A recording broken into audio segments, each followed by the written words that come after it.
Shalom à tous. Merci de prendre part à ces enseignements. Merci de me recevoir chez vous. Cet après-midi, l'Éternel veut nous enseigner, car il est écrit, nous serons tous enseignés de Dieu. Tous nous connaîtrons l'Éternel. Nous sommes déjà dans sa présence. Et l'Esprit de Dieu est déjà parmi nous et il veut nous communiquer la pensée de Dieu. Frères et sœurs, peuple de Dieu, cet après-midi, nous verrons l'histoire de Samuel. Nous verrons l'appel de Samuel. Comment Dieu a appelé Samuel à lui servir. Et Samuel est un personnage de la Bible dans l'Ancienne Alliance. Le livre de Samuel se retrouve dans l'Ancien Testament. Et lorsque vous lisez l'histoire de Samuel, la Bible nous révèle que très jeune, Samuel va être appelé par Dieu pour être le prophète de toutes les tribus d'Israël. Car Anne, la mère de Samuel, lui avait dédié à Dieu avant même sa naissance, lorsque Samuel était encore dans le ventre de sa mère. Samuel avait été consacré pour servir le Dieu très haut. Et la Bible nous révèle que Anne, la mère de Samuel,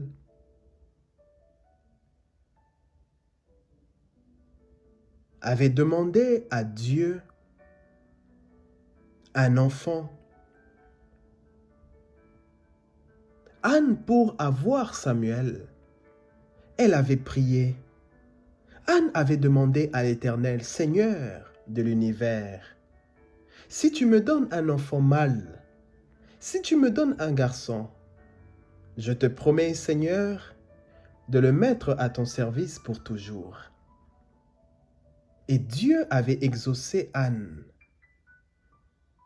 Anne, elle s'était prosternée devant l'Éternel. Anne avait pleuré. Et Dieu a fait du bien à Anne. Et lorsque Anne a eu un enfant mâle, Anne a donné à cet enfant le nom de Samuel. Samuel qui veut dire « Dieu m'a exaucé ». Si Dieu exauce, c'est-à-dire qu'il y a eu une requête, il y a eu une demande. Pour que Dieu t'exauce, il faut que tu adresses une prière de demande à Dieu. Et c'est ce qui s'est passé avec Anne. Anne avait demandé à l'Éternel.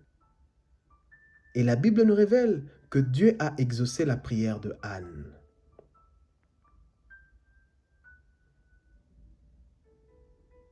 Et lorsque Samuel grandit, sa mère Anne lui emmène au temple de Silo.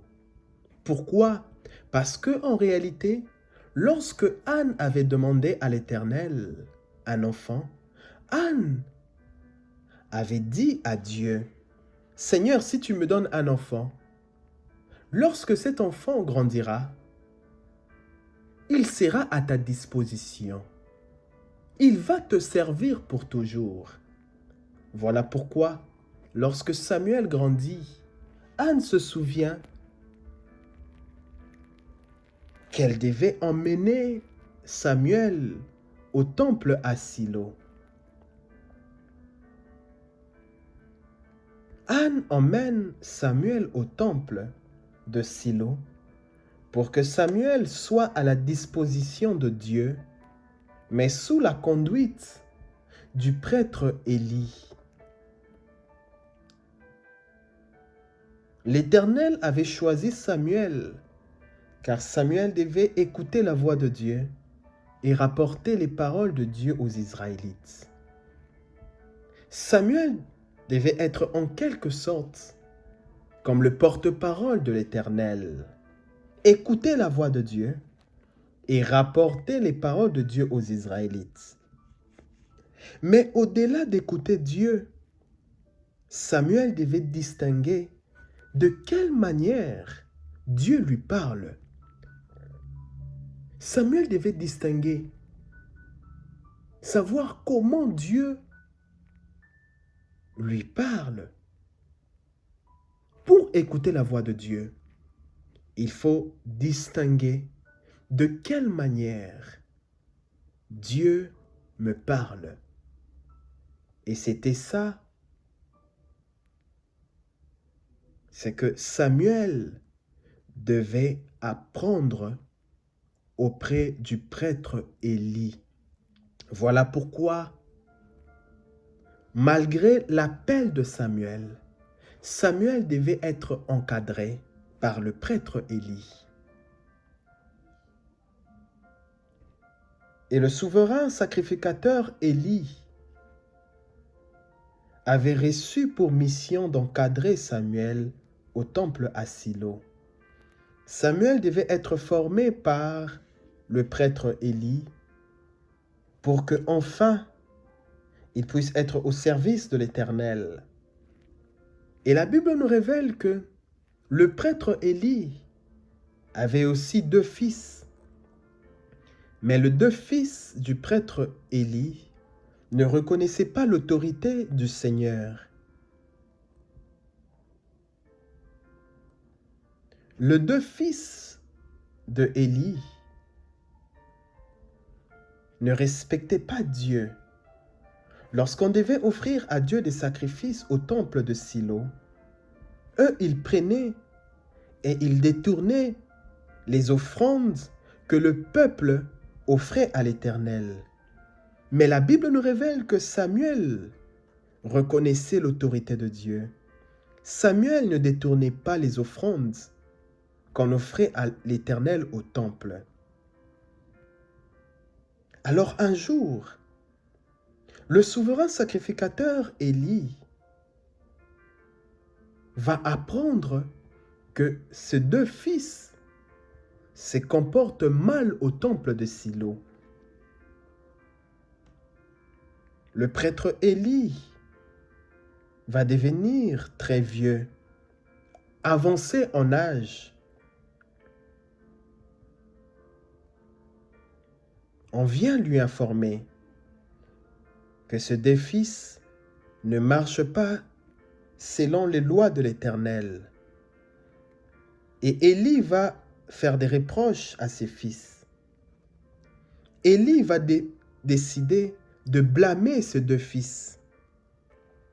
Dans 1 Samuel, chapitre 2, à partir du verset 22 jusqu'au verset 26.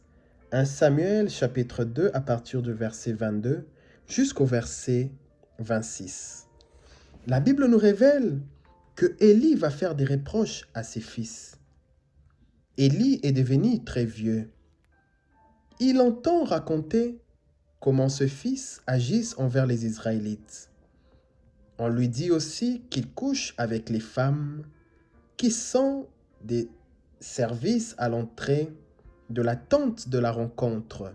C'est-à-dire que le fils de Élie se comporte très mal au temple de l'Éternel, jusqu'à prendre des femmes et venir au temple de l'Éternel pour faire ce qui déplaît à l'Éternel. Alors le prêtre Élie va dire à ses fils, « Tout le monde parle de votre mauvaise conduite.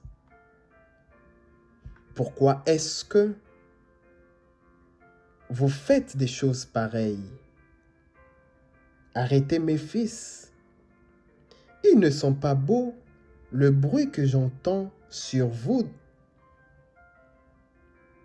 Si quelqu'un commet un péché contre un homme, Dieu peut servir d'arbitre. Mais si un homme fait une faute contre le Seigneur, qui servira d'arbitre? Mais malgré cela, la Bible nous révèle que les 2 fils d'Élie n'ont pas voulu écouter les reproches de leur père.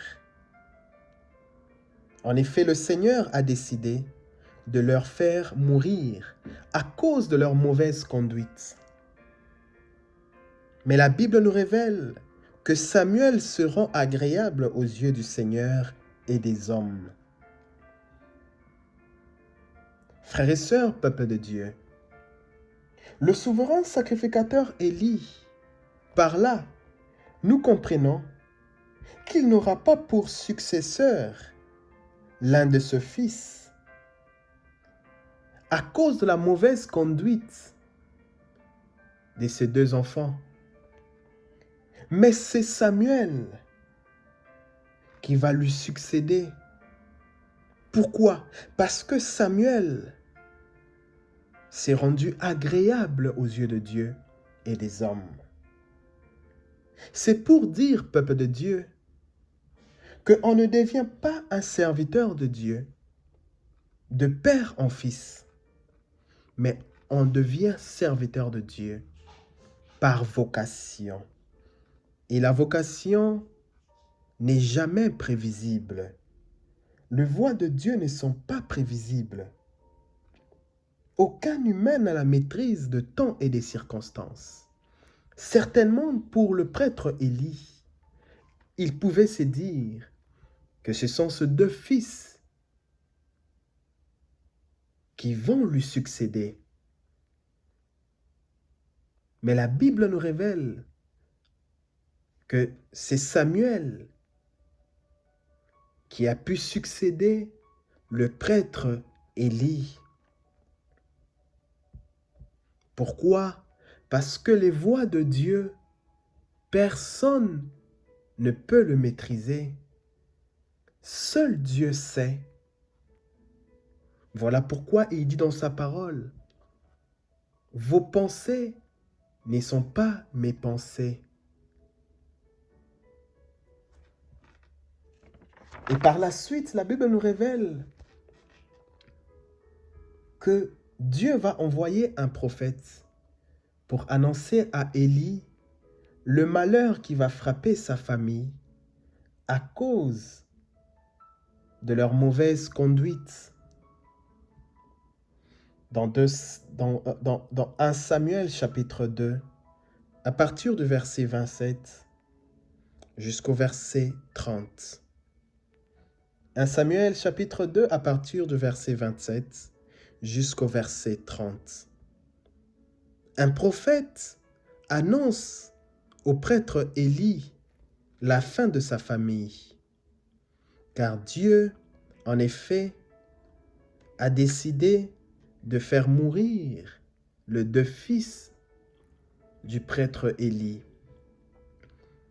Un homme de Dieu vient trouver Élie et lui dit, « Voici ce que dit le Seigneur. Quand tes ancêtres étaient en Égypte, esclaves du roi d'Égypte, je me suis fait connaître à eux. Je choisis ton ancêtre Aaron parmi toutes les tribus d'Israël pour qu'il devienne mon prêtre. Il devait présenter les sacrifices sur mon autel, offrir l'encens et me consulter. Je lui ai même donné à lui et à ceux qui allaient naître de lui une part de sacrifice offert par les Israélites. Or, vous traitez sans respect le sacrifice et les offrandes que j'ai commandé de me présenter en tout temps. Pourquoi donc vous remplissez vos ventres des meilleurs morceaux pris sur toutes les offrandes d'Israël, mon peuple? Pourquoi?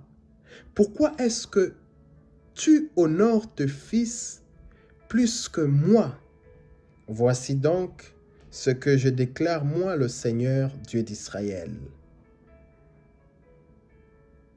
Dieu envoie un prophète pour annoncer au prêtre Élie qu'il va frapper sa famille.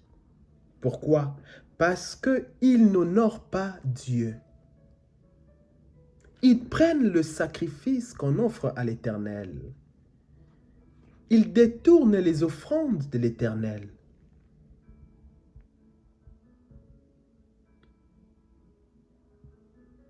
Et après cela, la Bible nous révèle que Dieu va se révéler à Samuel. Car Samuel était sous la garde du prêtre Élie. Et la Bible nous révèle qu'à cette époque-là, le Seigneur parlait rarement aux gens et il envoyait rarement des visions.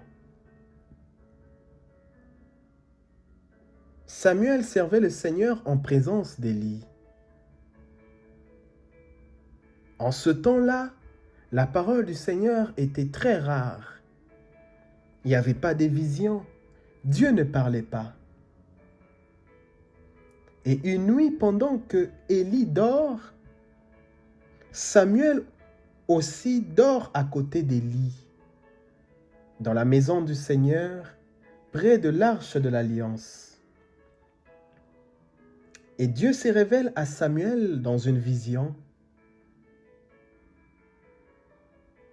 Et Dieu appelle Samuel. Samuel. Samuel répond, « Je suis là. » Pour Samuel, il pensait que c'était le prêtre Élie. Samuel va courir jusqu'où dormait le prêtre Élie. Il va réveiller le prêtre Élie, il va demander au prêtre Élie, « Tu m'as appelé, je suis là. » Mais Élie dit à Samuel, « Je ne t'ai pas appelé, retourne te coucher. » Et Samuel va se recoucher. Pour une deuxième fois, Samuel entend encore la voix. Samuel se réveille. Il court auprès du prêtre Élie pour la deuxième fois. Il va dire au prêtre Élie, « Je suis là, tu m'as appelé. » Le prêtre Élie va dire à Samuel, « Non, retourne te coucher. » Et Samuel va retourner se coucher. Pour la troisième fois, le Seigneur appelle Samuel. Samuel se réveille. Il court encore auprès du prêtre Élie. Il dit au prêtre Élie, « Je suis là. » Alors, par là, le prêtre Élie comprend que c'est le Seigneur qui appelle Samuel. Et le prêtre Élie va dire à Samuel, « Retourne te coucher, et si tu entends encore la même voix, tu diras, « Parle Seigneur, ton serviteur écoute. » Dieu appelle Samuel pour la première fois. Samuel n'arrive pas à distinguer la voix de Dieu. Pour la deuxième fois, Samuel n'arrive toujours pas à distinguer. Frères et sœurs, peuple de Dieu, la première chose importante pour connaître la direction divine, la première chose pour connaître son appel, le premier pas à faire dans la marche avec Dieu, c'est de découvrir comment Dieu te parle. Ceux qui ont développé l'écoute de Dieu, ils ont commencé par découvrir comment Dieu le parle. Samuel devait écouter Dieu et rapporter les paroles de Dieu aux Israélites. Mais Samuel devait distinguer, découvrir comment Dieu lui parle. Frères et sœurs, peuple de Dieu, quand tu sais comment Dieu te parle, les choses deviennent plus claires. Il n'y a plus de tâtonnement. Vous allez remarquer que lorsque le prêtre Élie a dit à Samuel, « Si tu entends la voix, dis ceci, « Seigneur, ton serviteur écoute. » Et la Bible nous révèle que Dieu a commencé à parler à Samuel. Job chapitre 33 à partir du verset 14 jusqu'au verset 15. La Bible nous révèle que Dieu parle cependant tantôt d'une manière, tantôt d'une autre, et l'on n'y prend point garde. Dieu parle de plusieurs façons. Mais la chose la plus importante à faire, c'est de distinguer la voix de Dieu. Jean chapitre 10 à partir du verset 27. Le Seigneur Jésus va dire à ses disciples, « Mes brebis entendent ma voix, je le connais et elles me suivent. Je leur donne la vie éternelle et elles ne périront jamais et personne ne leur ravira de ma main. » Au-delà de l'appel, Samuel devait apprendre à écouter la voix de Dieu. Dieu parle de plusieurs manières, frères et sœurs, peuple de Dieu. La Bible nous révèle que Dieu parle par des songes. Dieu parle par des visions nocturnes, quand les hommes sont livrés à un profond sommeil. Quand ils sont endormis, alors Dieu nous donne des avertissements et met un sceau à ses instructions.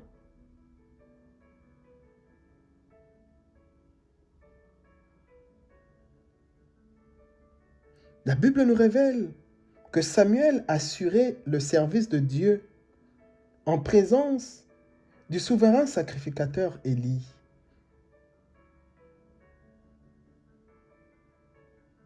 Mais c'est avec l'aide du prêtre Élie que Samuel va apprendre à écouter Dieu.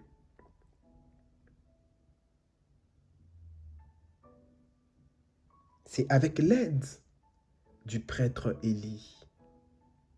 Frères et sœurs, peuple de Dieu,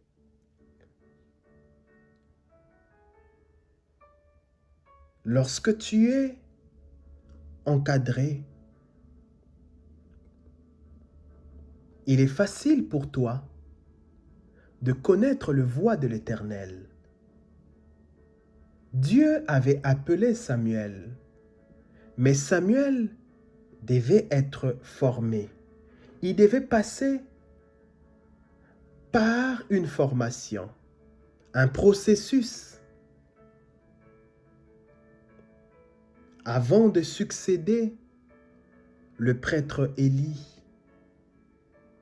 Et certainement, si Samuel n'était pas formé par le prophète Élie, comment il allait distinguer la voix de Dieu? Parce qu'il y avait déjà des tâtonnements. Pour la première fois, il ne savait pas que c'était Dieu qui lui appelait. Pour la deuxième fois, il ne comprenait pas. Pour la troisième fois, il fallait que le prêtre Élie puisse lui dire, quand tu entendras la troisième fois la même voix, dis ceci. Et c'est après que Dieu a parlé à Samuel. Et Dieu a dit à Samuel, voilà ce qui va arriver au prêtre Élie. Voilà ce qui va arriver aux Israélites. Voilà ce qui va arriver aux deux fils du prêtre Élie.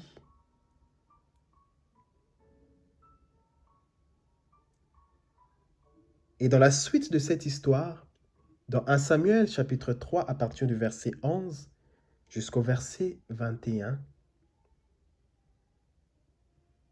la Bible nous révèle que les Philistins sont venus attaquer les Israélites. Les Philistins ont décidé de faire la guerre aux Israélites.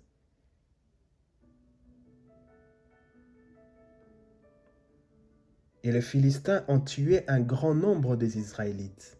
Pourquoi? Parce que Dieu avait déjà informé au prêtre Élie. Un malheur va frapper sa famille. à cause de la mauvaise conduite de ses enfants.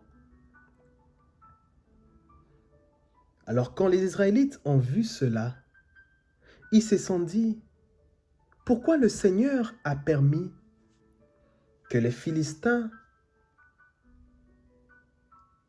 nous tuent? Et ils se sont dit, allons au temple de Silo, prendre le coffre de l'alliance, et certainement le Seigneur sera avec nous.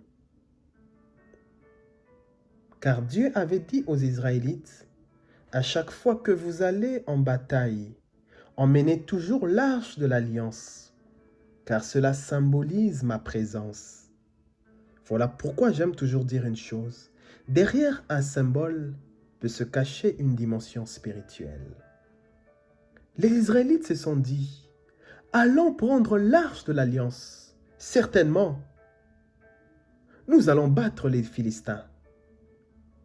Et lorsque les Philistins ont vu l'arche de l'alliance, ils se sont dit, oh, attention, nous risquons de mourir. Malheur à nous, car le Dieu d'Israël est maintenant présent. Qui nous sauvera du pouvoir de ce Dieu si puissant? Lorsque les Philistins ont vu l'arche de l'alliance, ils ont compris que la présence de Dieu est déjà parmi les Israélites. Ils ont crié, « Qui nous sauvera du pouvoir de ce Dieu si puissant ?» Ils ont reconnu que le Dieu d'Israël est un Dieu puissant. Alors les Philistins ont monté des stratégies, ils ont tout fait pour arracher aux Israélites les coffres de l'Alliance. Parce qu'ils savaient que tant que le coffre de l'Alliance se retrouve dans les mains des Israélites, les Israélites auront toujours la victoire, car la présence de Dieu apporte la victoire. Ils ont arraché aux Israélites le coffre de l'Alliance. L'arche de l'Alliance a été volée par les Philistins. Et comme l'arche de l'Alliance symbolisait la présence de Dieu, alors la présence de Dieu s'est éloignée des Israélites. Et un grand malheur a frappé les Israélites, car Dieu n'était plus avec eux. Alors lorsque les Philistins ont récupéré l'arche de l'Alliance, Dieu a commencé à frapper aussi les Philistins. Et les Philistins n'ont pas pu conserver l'arche de l'Alliance. L'arche de l'Alliance a apporté la mort aux Philistins jusqu'à détruire leur faux Dieu. Alors les Philistins ont décidé de renvoyer le coffre de l'Alliance aux Israélites. Pourquoi l'arche de l'Alliance, au lieu d'apporter victoire aux Philistins, au contraire, pour le Philistin, pensait qu'en volant l'arche de l'Alliance, ils auront la victoire. Or, c'était le contraire. Car Dieu n'avait pas traité une alliance avec les Philistins. Mais la Bible nous révèle que Dieu avait traité une alliance avec les Israélites. Et les Philistins disent aux Israélites, « Venez chercher l'arche de l'alliance. Prenez l'arche de l'alliance, emportez-les chez vous. » Alors les Israélites sont venus, ils ont récupéré l'arche de l'alliance. Et la Bible nous révèle que les Philistins ont été vaincus. Pourquoi? Parce que l'arche de l'alliance est rentrée aux mains des Israélites. Et les Philistins ont été vaincus par les Israélites. Et la Bible nous révèle que le prêtre Élie et toute sa famille, ses 2 fils, Dieu les a frappés et tous sont morts. Alors Samuel devient prêtre en Israël, car Samuel avait trouvé grâce aux yeux de Dieu. Samuel avait été suffisamment formé par le prêtre Élie. Samuel a appris à écouter la voix de Dieu. Samuel devient souverain sacrificateur.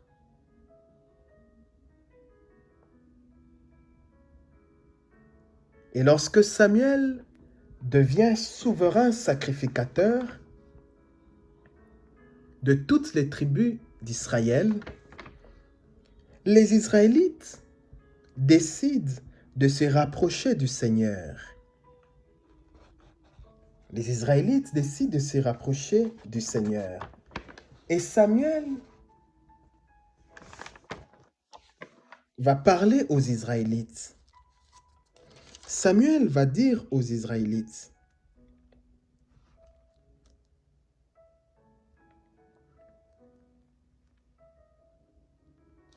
Samuel va parler aux Israélites.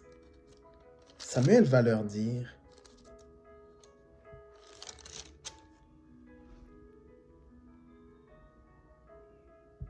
si vous revenez vers le Seigneur de tout votre cœur, c'est Samuel qui parle. Et Samuel parle avec autorité, car c'est Samuel que l'Éternel a choisi pour devenir juge des Israélites. Samuel leur dit, si vous revenez vers le Seigneur de tout votre cœur, n'adorez plus des faux dieux. Attachez-vous au Seigneur et servez le Seigneur lui seul. Servez-le lui seul. Alors, il vous délivrera du pouvoir des Philistins. Et la Bible nous révèle que les Israélites ont rejeté des faux dieux. Ils ont ôté du milieu d'eux le Dieu de Baal. Et ils servent le Seigneur seul. C'est-à-dire, ils se sont rapprochés davantage de l'Éternel. Ils ont choisi de servir l'Éternel lui seul.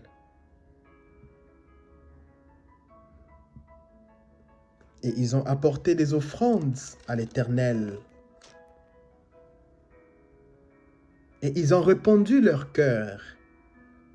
Ils ont dit, nous avons péché contre le Seigneur. Et aujourd'hui, nous demandons pardon. Nous choisissons de marcher avec l'Éternel. Et l'arche de l'Alliance a apporté la victoire aux Israélites. Samuel devient le plus grand juge du peuple d'Israël. Frères et sœurs, peuple de Dieu, voilà comment Samuel a commencé. Et prochainement, nous verrons la rencontre de Samuel et Saoul. Car les Israélites, la Bible nous révèle qu'ils veulent un roi. Et c'est Samuel qui devra choisir quel est le roi. La rencontre de Samuel et Saoul. Saoul va devenir roi, mais c'est Samuel qui va oindre Saoul. Par la suite, nous verrons comment Samuel a rencontré David. Qu'est-ce qui s'est passé entre Saoul et David? Prochainement, nous verrons cela, selon que nous serons poussés par l'Esprit de Dieu. Car la Bible dit, ils ont parlé de la part de Dieu, car ils ont été poussés par l'Esprit de Dieu. Merci de m'avoir reçu chez vous. Que la paix, que l'Éternel fasse briller sur vous sa lumière. Paix et grâce dans vos maisons. Que le Dieu d'Israël puisse tourner son regard vers vous. À nous revoir prochainement pour d'autres enseignements. Shalom.